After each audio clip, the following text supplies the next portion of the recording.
Hi there, and welcome to the Skylight Books author reading series.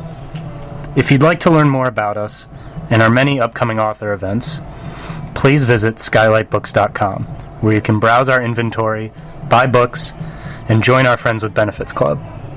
You can also follow us on Twitter, Tumblr, and Facebook. To speak to a real live bookseller, please call 323-660-1175. Thanks for your support, and enjoy. That's all. Without further ado, here's Attica Locke.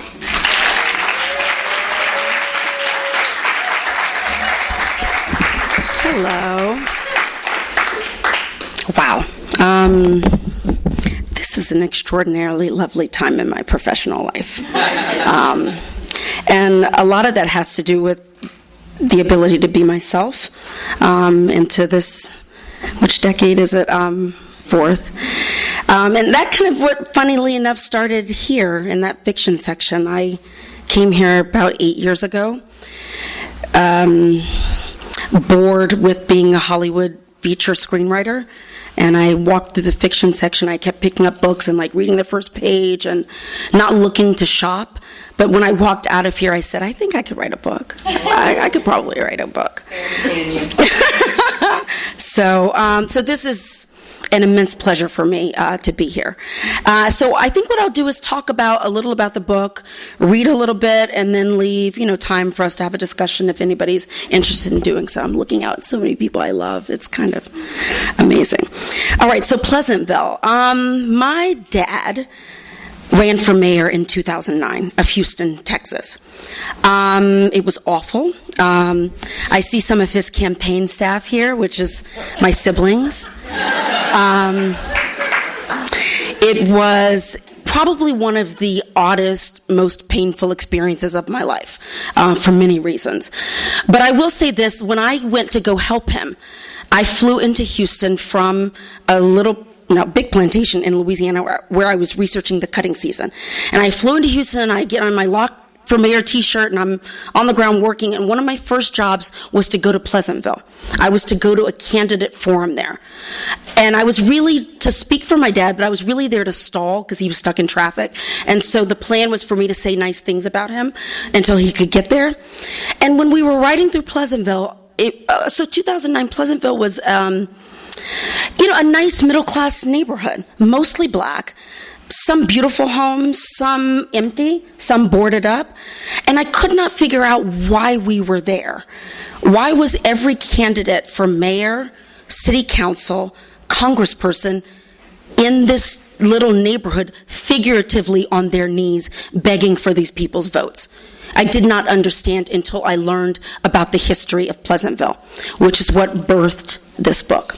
And so I'm going to read a truncated version from the opening, what is essentially the prologue. So, this is election night, Texas, 1996. They partied in Pleasantville that night. From Laurentide to Damari Lane, they unscrewed bottle tops, set the needle on a few records, left dinner dishes soaking in the sink. They sat on leather sofas in front of color TVs, hovered over kitchen radios, kept the phone lines hot, passing gossip on percentages and precinct returns, on the verge they knew of realizing the dream of their lifetime. They were retired Army men, some, grown men who wept openly in front of their TV sets as the numbers started to roll in. They were doctors and lawyers, nurses, school teachers and engineers, men and women who had settled here in the years after the Second World War in Pleasantville, a neighborhood that, when it was built in 1949, had been advertised over the city's airwaves and in the pages of the Defender and the Sun as the first of its kind in the nation. A planned community of new homes, spacious and modern in design, and built specifically for Negro families of means and class. A description that belied the rebellious spirit of its first inhabitants, the tenacity of that post-war generation. For yes, they endured the worst of Jim Crow, backs of buses and separate toilets, and yes, they paid their poll taxes, driving or walking for miles each election day, waiting in lines 2 and 3 hours long. Yes, they waited, but they also marched. In wingtips and patent leather pumps, crisp fedoras and pinstripe suits, belted dresses and silk stockings, they marched. On City Hall, the school board, even the Department of Public Works, holding out the collective votes of a brand new bloc as a bargaining chip to politicians previously reluctant to consider the needs of the new Negro middle class, and sealing in the process the neighborhood's unexpected political power, which would become legend over the next 4 decades. And it was hard not to believe that it had all been leading to this. Channels 13 and 11 were already calling the local race, putting Sandra Wolcott and Axel Hathorne, a Pleasantville native, in next month's runoff for the mayor's seat. And Houston, Texas, that much closer to getting its first black mayor in its 160-year history. And word was now spreading down the wide oak and elm-lined streets of Pleasantville that the man himself, their one-time neighbor Axel Hathorne, was coming home to celebrate. From Gellhorn Drive to Silverdale, folks freshened up coffee pots, pulled the good gin from under the sink. They set out ice, punch, cookies, and waited for the doorbell to ring, as they'd been told Axel wanted to knock on doors personally to shake a few hands.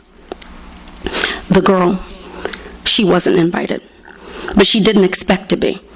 She had played her small part, put in hours on the ground, knocked on some doors, and now what she wanted more than anything was to go home. At the appointed place, the corner of Guinevere and Ledwick, she waited for her ride, her blue cotton t-shirt a thin shell against the damp night air. It was well above 70 degrees when she'd left home this afternoon, and she'd never meant to be gone this long. But she was due a bonus, a little extra cash in her pocket, if she unloaded all the leaflets she'd been given. She was too smart or proud to toss the lot of them into a trash can at the neighborhood community center, as others before her had tried. This job meant more to her than to the others. She knew that. She was 6 months out of high school with no brighter prospect on her horizon than moving up to the cash register at the Wendy's on OSD. So she'd pushed herself a little harder, pointedly staying past nightfall, a plan she hadn't thought all the way through, as evidenced by her lack of a decent coat or even a cotton sweater, and the fact that she was flat broke after spending what little money she had at a payphone on Market Street. She checked the time on her pager, the one Kenny had bought her when he left for college, promising they'd make it work somehow. Had he called? She scrolled through the phone numbers stored in the tiny machine. How long would she have to wait out here? It was already coming on 9 o'clock, and she knew her mother would worry. She could picture her now smoking a Newport out the kitchen window, still in her pink nurse's scrubs, glancing every few minutes at the yellow sunflower clock, wondering why her daughter wasn't home yet. The girl crossed her skinny arms across her chest. This far to the south, the street lamps in Pleasantville gave out, and she was all too aware that she was standing alone on a dim street corner miles from home with nothing but the low, insistent hum of an idling engine as unwelcome company. He'd been watching her for a few minutes now. The nose of his vehicle pointed east on Guinevere, the body tucked under the low hanging branches of a willow tree, so that she could make out no more than a man's rough silhouette behind the windshield. His headlights were dark, which is why she hadn't seen him at first. But he was facing in her direction, his engine running, his features wearing an expression she couldn't read in the dark. She couldn't tell the make or the model of the vehicle, but it was the height and width of a van, a truck of some sort. Run. Just run. It was a whisper inside her own skull, her mother's voice actually, calling her home. But she should wait for her ride, shouldn't she? She felt a stab of uncertainty, a panic so sharp it made her eyes water. Everything hinged on this one choice. I should wait for my way out, she thought, still wanting to believe a way out was possible, but already knowing with a creeping certainty that this night had turned on her, that her disappearing had already begun. She knew she'd made a mistake, knew even before she heard the van's door open. Just run. Same night.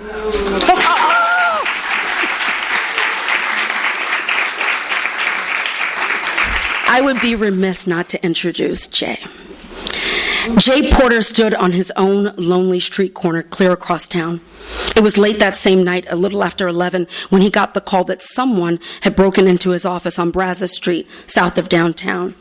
He'd hung out a shingle here last year, finally moving out of the cramped office in the strip mall on West Gray, paying cash for this place, which was falling apart when he found it, a foreclosure that had been sitting empty for years.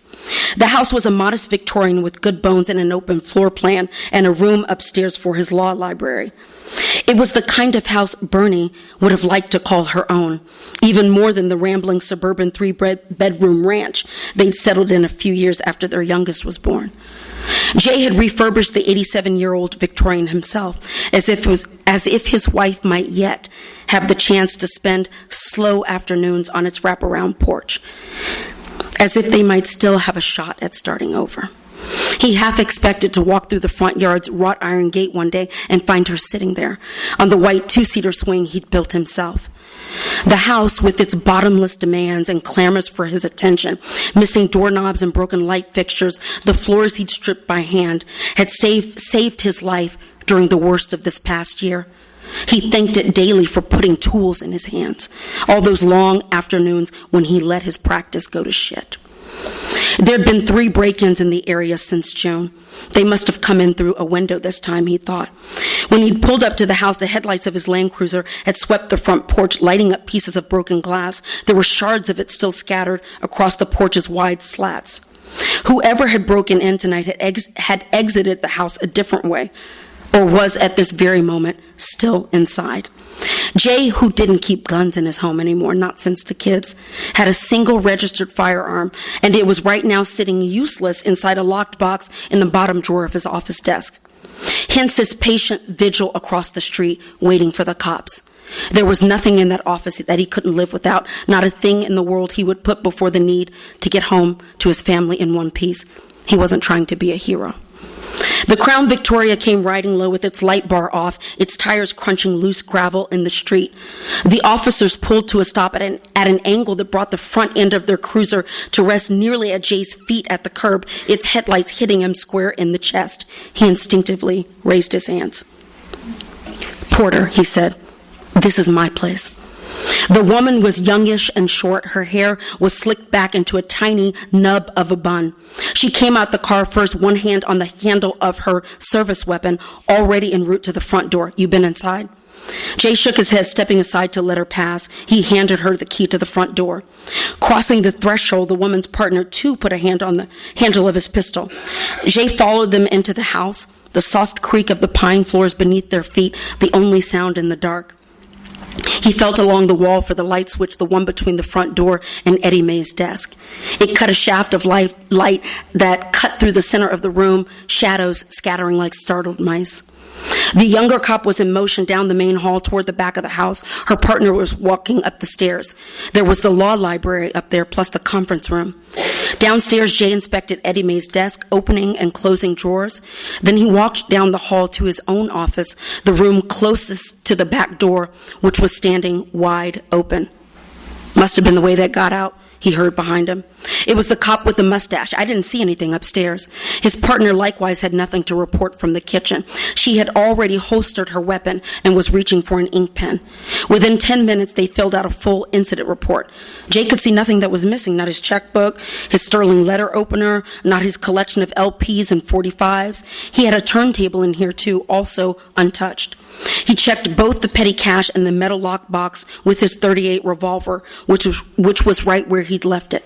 It took the officers more time to inspect his gun license than it did to fill out their paperwork. Whoever it was, they guessed, maybe the alarm had scared him off. It looked as if someone had simply opened the back door and walked out. "Okay," Jay said, shoving his hands into the pockets of his slacks. He walked the cops to the front steps, zipping his windbreaker. Another dispatch call was coming in. The one with the mustache lifted his radio first, and then the two of them were off. Jay locked the gate behind them, watching as the squad car peeled down Brazos Street, this time flashing its red and blue lights. Back inside, Jay walked to the hall closet to get a broom. The broken window sat just to the side of Eddie May's desk. And if tomorrow's temperature was within even 10 degrees of what it was now, Jay's entire day would consist of listening to a long recitation of the ingredients she would need to buy for a home remedy to fight the bug that was inevitably setting up shop in her throat and lungs. He could picture her shivering, clearing her throat every 15 minutes, and eventually asking for a long lunch so she could hunt down some chicken soup. The thought at this hour actually made him smile. It had been nearly 20 years now, the two of them working together. He'd put her through school. set up a trust fund for her grandkids from the portion of the civil settlements that was Eddie May's cut, back when the money was still rolling in, of course, when he still had more than one client. She was now a certified paralegal, shopped exclusively at Casual Corner, and had narrowed her choices of coiffure down to 2 wigs, both of a color that occurs in nature. But Eddie May was still Eddie May, and there wasn't a day she didn't think could be better passed over a few beers and an early dominoes game. She was nearing 70 now, stuck in a house full of kids, and aside from one grandson at TSU who worked part-time at a Radio Shack, the only one with steady employment. She weekly cursed Jay for setting up that dang trust, giving her progeny an excuse to perfect the art of waiting.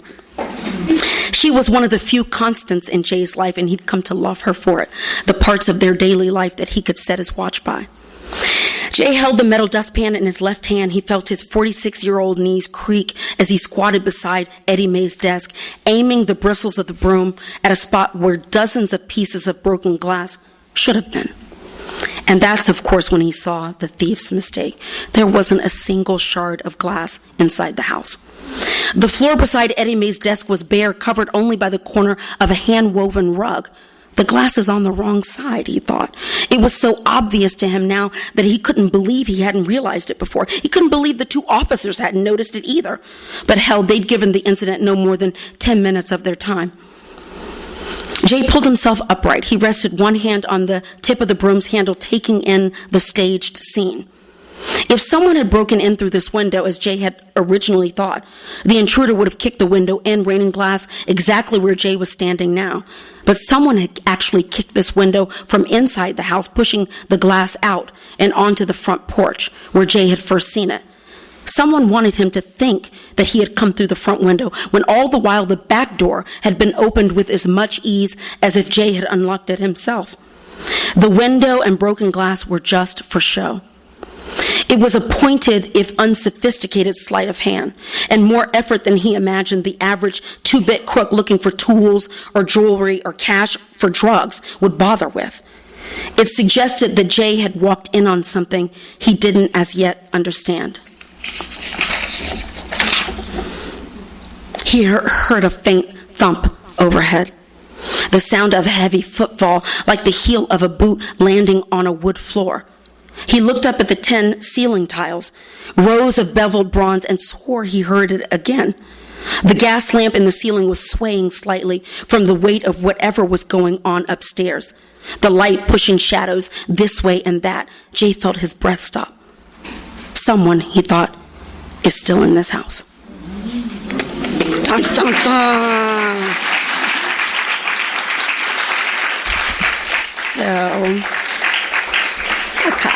So that's Pleasantville, and the beginning of, that's so simple. It's the beginning of something big. It's the beginning of Jay getting involved with the life of this missing girl, while getting tangled up in an election. Who was she working for? Which candidate? What happened to her? And what that kind of unveils about some political shenanigans going on in the city. It was cathartic in a lot of ways to write, personally, and then also politically in a way. The reason why my dad's election was painful for me, there's so many reasons, but I'll say this. I think what happened to me, I'm not going to give stuff away, but there was a realization that the city was not being served by a vibrant press, that Houston is one of the first cities in the country. The reason why the book is set in 96, Houston is the first major American city to go down to one paper in 95. And so I thought, what was that first election like when you're trying to guide a democracy with 4 million people with one paper? And I always felt in 2009 with my dad's election that the lack of a vibrant paper played a part in the misunderstandings and, frankly, lies that were just all kind of stuff. And when I saw it up close, there was a painful feeling I remember sitting with my sister in the kitchen of my mother's house weeping when I realized that every time I've ever gone in a booth and I thought I was exercising this profound choice, there is a possibility that I was not at all. That if I don't have all the information, that it's an illusion, it's all fake. And that was a devastating blow. And I was probably too old, frankly, to just now figure that out. And yet it kind of knocked the wind out of me to look at, see that behind the curtains look at politics. It was something. It was something, but I'm happy to engage in a dialogue with you about it. And if you have questions about the book, questions about other books, and Empire, I suppose I'll talk about Empire. I want to ask you about Jay. What was, I love that you brought him back. I can't wait to read this. But did you know you wanted to bring him back? I was very resistant from the beginning to writing a sequel. There was a when I finished Blackwater Rising, and people were like, "What happened?" And I remember one woman wrote me a mad email that she had been listening to it on tape, and was driving around her neighborhood to get to the end, and she got to it, was like, "What?" She was mad. She was genuinely angry. And I just thought, what are you talking about? I didn't care whether or not Jay won that court case. To me, at the end of Blackwater Rising, the idea that he would stand up again is all that mattered, his psychological health. So I was done with that book. The thing that happened is that my dad ran for mayor. And I roll into the city and am riding around and am going to black churches and talking to reporters and union men and oil guys are putting money. And all of a sudden, I'm like, this is Blackwater Rising 30 years later. This is weird. And I was having a hard time with the cutting season. I was this close. I said to Timby at a stoplight, maybe this is the second book because the other one's not working out. So that happened, and then I still tried to find a way to not make it Jay. Then I was like, there's that reporter from Blackwater Rising. It'll be her book. And my agent was like, yeah. I don't think that people really want that. And I had to accept the fact that what I have created in Jay Porter is a man whose life story is a perfect vehicle for dissecting post-civil rights America. It just is. And so if I was going to dip my toe in that with this, he was the man. And I simply had to make peace with that. And I read a couple of books that I feel like gave me permission to do this. One was Scott Turow's book, Innocent. So I think you all know Presumed Innocent was this humongous, massive hit. And he wrote that sequel 25 years later.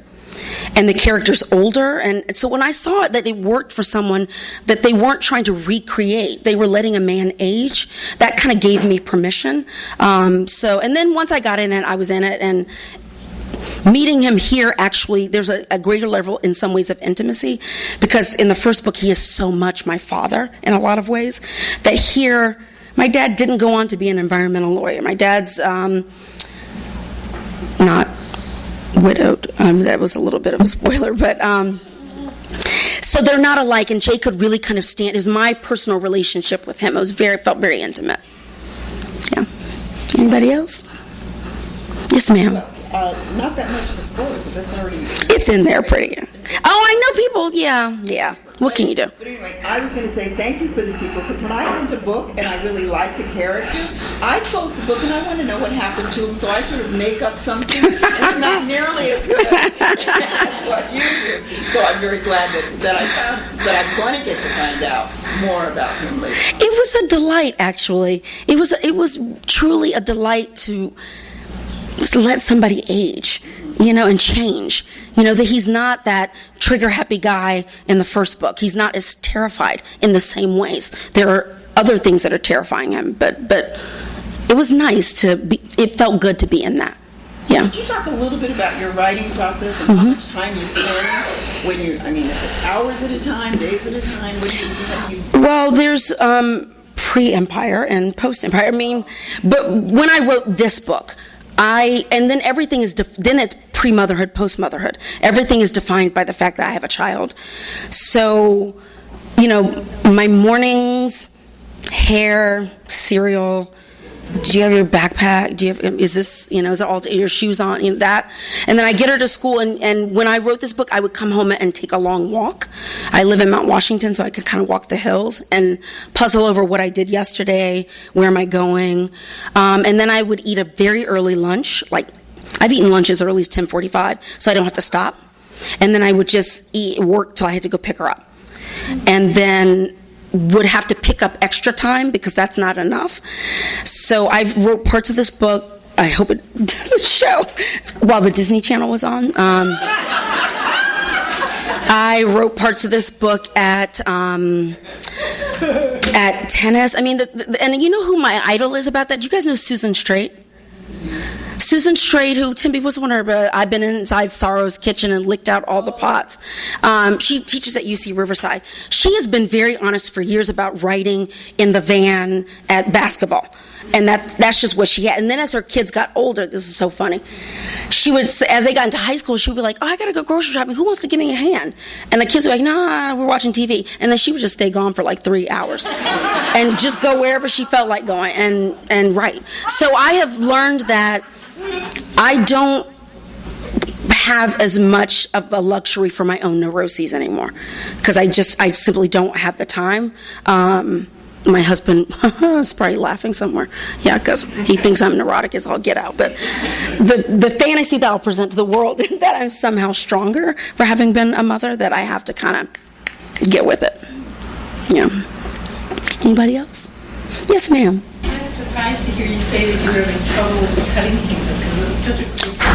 Was starting this one and it finally made you wrap that one up? No, I don't know. That book was, honestly, at that point when I was having troubles, I had written this whole, first 100 pages based on an old book. You guys know Alec Wilkinson? He writes for The New Yorker. He wrote that book about cutting cane in Florida. And I knew the book was dated when I read it, but I kind of took it a little too seriously, and I thought people were still cutting cane by hand. And I get down to Louisiana, they're like, we don't do that. It's all machines. And I was like, oh, fuck. I came up with this whole setup based on you're out in the field with the thing. And so I was devastated when I rolled into Houston because I was like, I don't know what to do with that. And then the cutting season just continued to have problems. And part of the problem is that my editor, God bless her, because she has been profoundly supportive, but she never asked me what my second book was going to be. And I think she assumed it was a sequel, and it wasn't. And when she read the cutting season, she was like, what the hell, what is this? I don't know what this is. And so it just took it was a long ride with that one. Very long ride. Anybody else? Yes, sir. So do you have, if you're talking about three as if they're all, kind of one and consecutive, do you know what's next? No, not at all. That's really hard to say. It's the first time in my life there wasn't a book going, pay attention to me. No, I have absolutely no idea. I wish I had a better answer. I have thoughts. I have a fantasy about writing a book about LA. I'm very scared to do that because I'm not from here and I just feel like I don't want to get that wrong. I always have ideas. It's just none is like saying it has to come out right now. So I'm just kind of hanging out for a minute and filling up. Yeah. But yes, ma'am. How's it different to you writing a novel and writing a screenplay? A screenplay or a TV show? Either. Both. The novel and the screenplay can kind of sort of look similar because you're doing it kind of by yourself in your own time. The profound difference is that this is for people who like to read. And the script is always simply a means to. If you make it read well, that's just a bonus, but no one's going to pat you on the back for your fantastic turn of phrase on page 20. It's not what it's meant to do. It's meant to galvanize excitement and energy for costume designers and lighting technicians. That's its point. So what's delightful about that is I like writing drama. I call it the white space on the page, and I try to bring white space with me to novels, figuratively, meaning in a novel, I could explain everything. I try not to. I try to leave, specifically in scenes with two people talking, every line of dialogue does not have to be explained. That the book can live in the white space, so I try to bring that with me.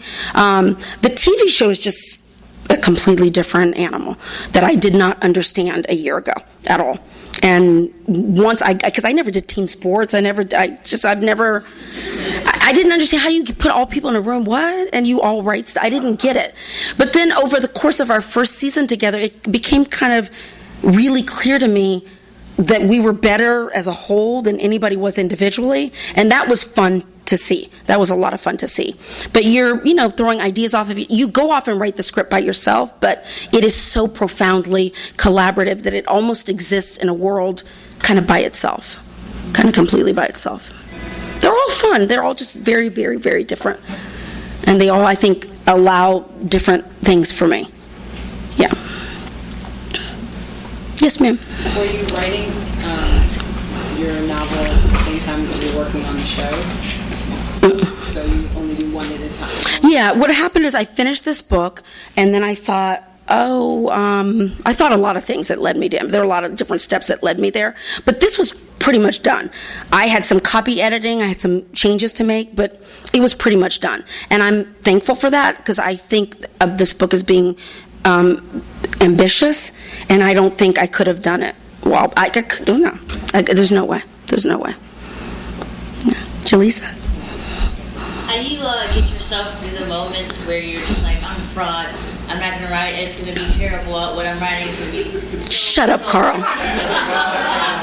How do you get through those moments? He's beat red. I mean, come on. I do have a very good therapist. I make no... I've thanked her in literally every book. None of them would exist without her. So I have a very good therapist. And also, the advice I give to people, and I try to take it myself, is to remind myself that my love is bigger than a moment. My love of writing is bigger than a moment, so that if I have a moment where it's not fun, if that one moment is enough to take me out, then I probably don't need to be doing this. But so you kind of just have to push. I don't have so much that I feel like a fraud. I just worry something nobody cares. Like, my big fear is that it's not good. Like, just nobody gives a shit about this kind of stuff. That I'm the only one who cares, which is usually the sign you should be writing that if you're the one who's most passionate about it. But my bigger concerns are it's just not good. It's just that, I've been very good with my kid. I have a daughter. So she's never ever heard me say anything about my body. She's never heard me say anything about my looks, but she has heard me kvetch about not feeling like a good writer. That's embarrassing. I'm embarrassed to admit that. Because I've heard her repeat it back. Like, I've heard her repeat it back about stuff that she's doing that's not good enough. So I have to kind of watch that. But the main thing is support, soldier through. And also, I used to think that if I was afraid, that meant I couldn't write. Now I know I'm just afraid. It's just an emotion. It's not a diagnosis. It's nothing but an emotion. And just even being able to observe that and verbalize that can kind of diminish the fear. I'm afraid every time. Every single time I feel fear. And I now realize it's just kind of a part of the thing. It's not going to go anywhere. Yeah. Anybody else? Yes, ma'am. I've waited to become 56 and become your groupie. I've decided.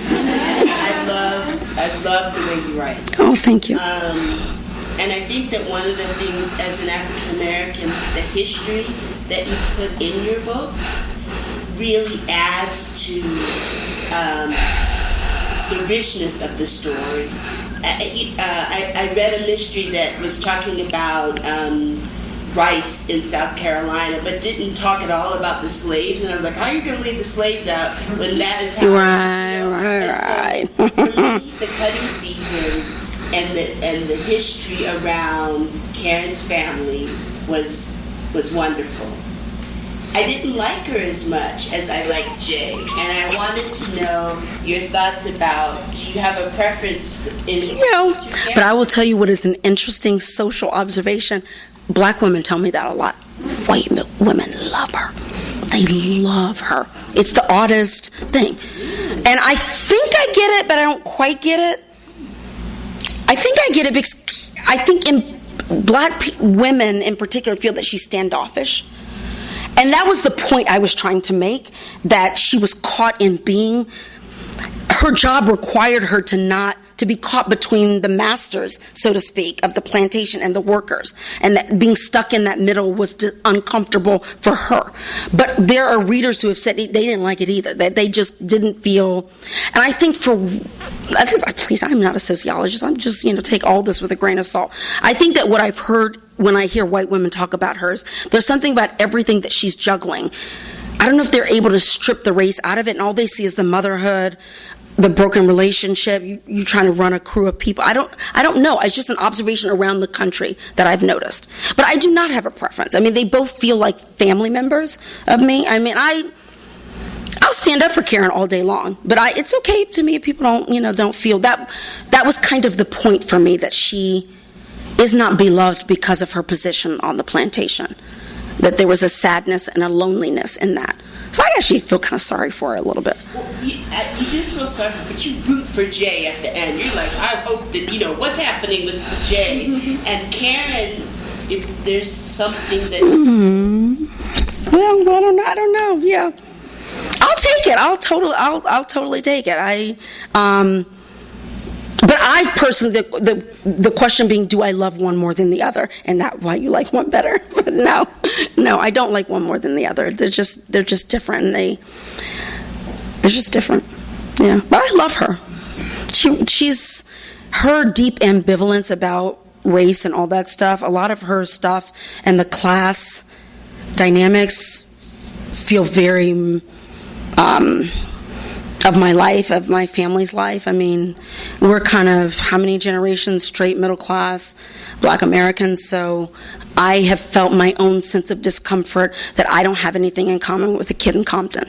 I felt my own discomfort about that, and so in a way I was trying to have her reflect, some of that. Yeah. Anybody else? Yes, ma'am. So, I too am part of the Attica Locke and just am the characters and the writing is so disciplined. You're seeing so disciplined because there's so much potency on every page. And so I just am in awe of you all. Oh, that's sweet, Sydney. Was wondering if you could talk a little bit more about your experiences in Pleasantville and maybe some of those moments that also informed, the book. Because how you started was so compelling. That was one of the very last things I wrote. I was terrified because the opening wasn't working and everybody said it wasn't working. And so to start a book over, even though I knew the rest of the book was fine, but I knew just a new opening line is like giving somebody a new birth date or a new name. It was so I appreciate that, and I like the opening very much. Basically, my experience was that one day, and then I went back. That one day where I was like, what is going on here? That we're in this chipped linoleum community center, and everybody is lining up to get these people to vote for them. I was just fascinated by that.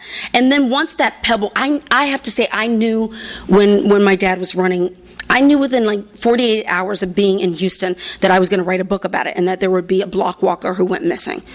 My siblings here, we all block walked for my dad. And I remember doing it by myself. We would split up thinking, I'm in a strange neighborhood just walking around, but I have a phone. And what in the world was it like to do this as a woman before, cell phones? And so I kind of knew that immediately. And then just over, the next Christmas I was home, I kind of went back to Pleasantville. And I eventually did sit down with 5 of the elders in the community. So the neighborhood was founded by 2 Jewish developers who came up with this idea themselves that they were going to do something that had never been done. And so I met with some of the first families. I mean, they're frankly all, passing away. And I sat down and had coffee, and they had printed up a little spiral notebook of the history that they had just made on their own.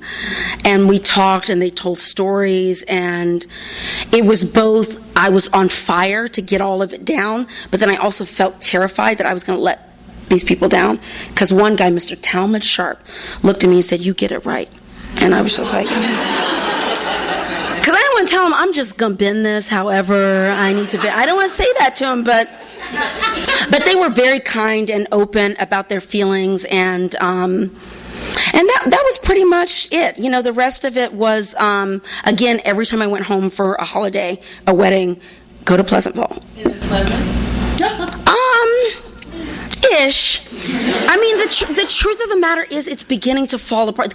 Pleasantville, to me, is a litmus test for the whole of changes in America from after the Second World War, because it is a picture of Jim Crow, the best you could get out of Jim Crow, which was concentrated black wealth, concentrated black culture, black voting power. And then with integration, it just began to fray. And so that in younger black people, yeah, that sounds good, but this neighborhood is actually like 15 minutes from my job at Exxon over there. I'll just move into a new suburb. There are no deed restrictions anymore. You know, I can live anywhere. And then there were even people, when they were trying to pass it to their children, the children wouldn't do anything with it. They would let it sit. And then young Latino families start coming in. So this is now their piece of the American dream. So you have the old guard, and I'm going to call them out. You have the old guard who are very much like, those new ones that are coming in. I'll just admit it. You know, there were black folks out there that had some stuff to say about young Latino families coming in. And so it's just an interesting pocket to look at what had once been this Pleasantville. You have to understand, like back in the day, Dinah Washington, Joe Louis, Louis Armstrong, they would all come through Pleasantville because they couldn't stay downtown in Houston. And so they would call, you know, a family there and be put up. So it was just a sterling place. And if you drove through it now, you can't see that history. It's just, you can't even see it with your eyes. That's why I had to have somebody explain it to me.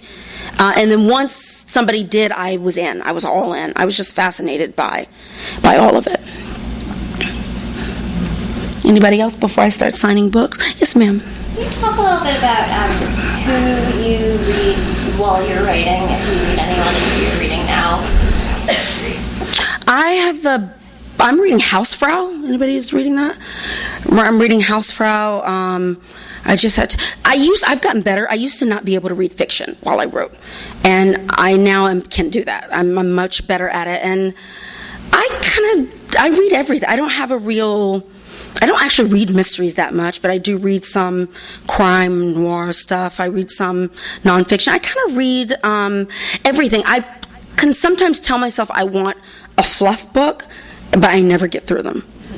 I tell myself that a lot, that I think the stimulation of being challenged is too attractive to me, but I kind of read everything.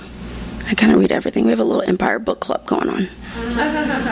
Yeah, we share books a lot. Anybody else? Like one or two more? Anybody? Yes, ma'am. You were in France. I was. So what kind of questions were their comments that were different than ours? I don't know that they were so much different. I went to a book festival in Lyon, and the whole festival was for crime writers. It was like 60,000 people come to this festival from around the world. I had never seen anything quite like it. So I think what shocked me most about France was not, the questions were similar, was their kind of disinterest in the cutting season. Now it might have been a price point, let's get honest. I mean, they had a little paperback of Blackwater Rising that was so many euro, and then this other big thing. But I was just shocked at, I thought, Louisiana, French settlers, they're going to, nope. I sold I don't know how many, over 100, whatever, Blackwater Rising. I maybe sold 15 of the cutting season when I was sitting at this festival. I was kind of shocked by that little bit of Americana did not interest them at all. It was weird. It was kind of weird. But anybody? Yes, ma'am. Lovely to see your face. Do you ever feel, or how do you deal with pressure from folks within the Black community portraying Black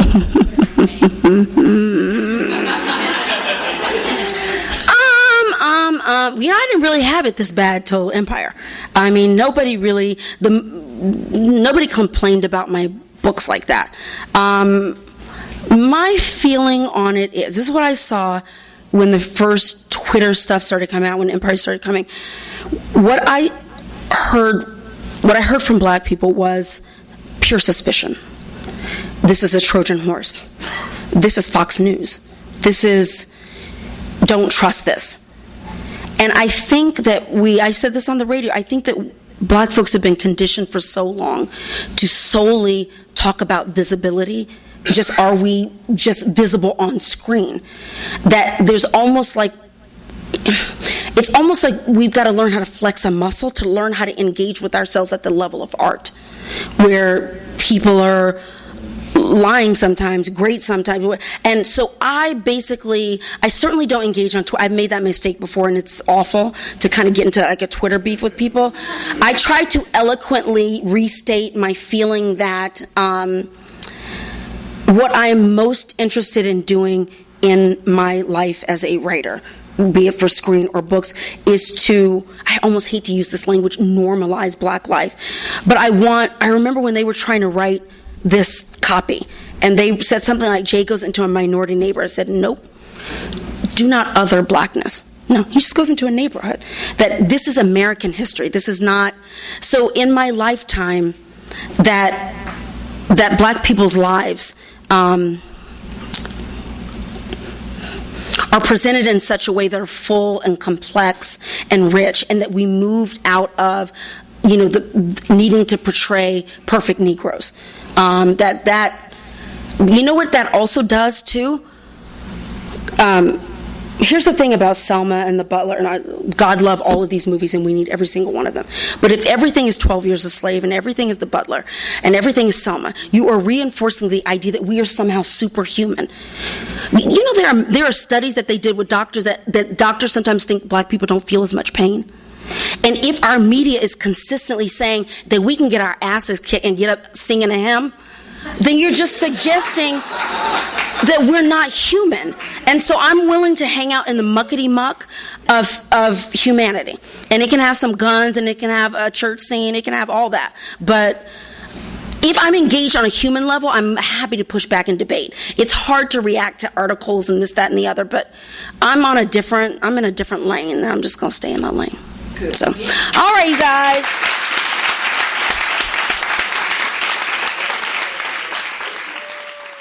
You've been listening to the Skylight Books author reading series. Don't forget, you can listen to this and all our other great podcasts at skylightbooks.com. Thanks again for stopping by, and we hope to see you soon.